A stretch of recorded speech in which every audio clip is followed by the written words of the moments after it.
Have you ever thought about a seed? Good seeds are little things that, if planted at the right time, the right place, and are tended to, become huge blessings down the road.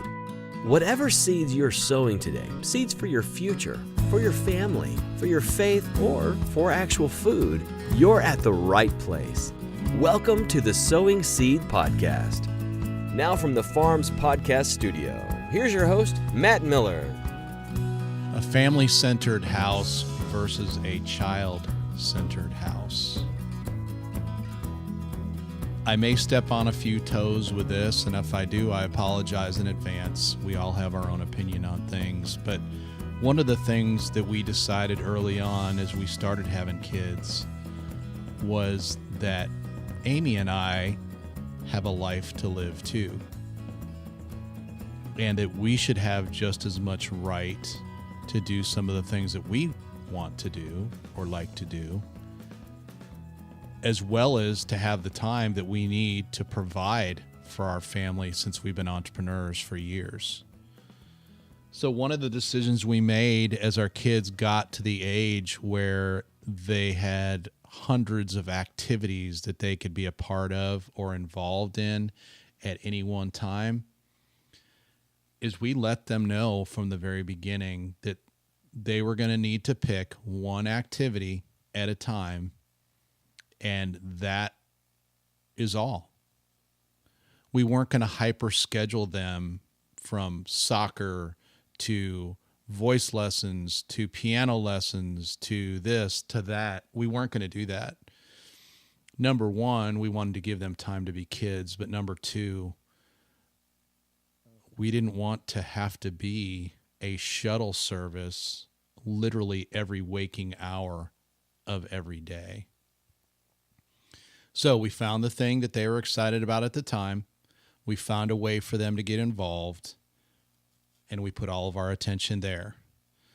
Now, that's not to say that after a while they might change and want to do something else.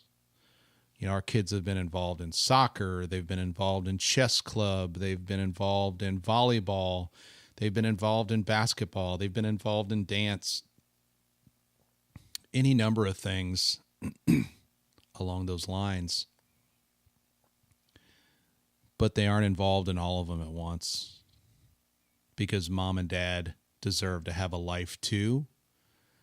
And quite honestly, in my opinion, our goal should be to figure out as soon as we can, not based on our desires, but our kids' desires, what they're really good at, what they're gifted at, what the God-given talents are that they've been given, and to spend as much time cultivating and creating situations and scenarios where those talents can be practiced and learned and grown.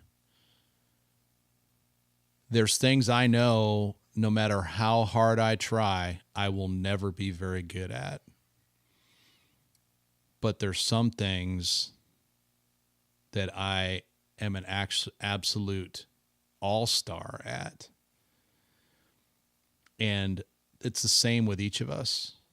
And the more time that can be spent in those areas and encouraging in those areas, the quicker our kids can realize their potential in them, the bigger leg up they're going to have on their peers as they grow older and have to compete for, college scholarships and college enrollment and jobs, etc. And the quicker they can also start serving God with those God-given talents and abilities, instead of spending an inordinate amount of time trying to help them figure out and get better at their weaknesses.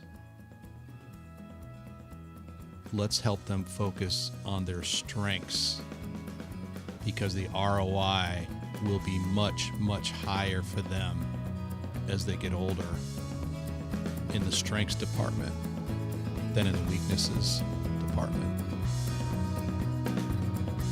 Thank you for listening to the Sowing Seed Podcast. If you enjoyed today's episode, please leave us a 5-star review in iTunes or your podcast player of choice.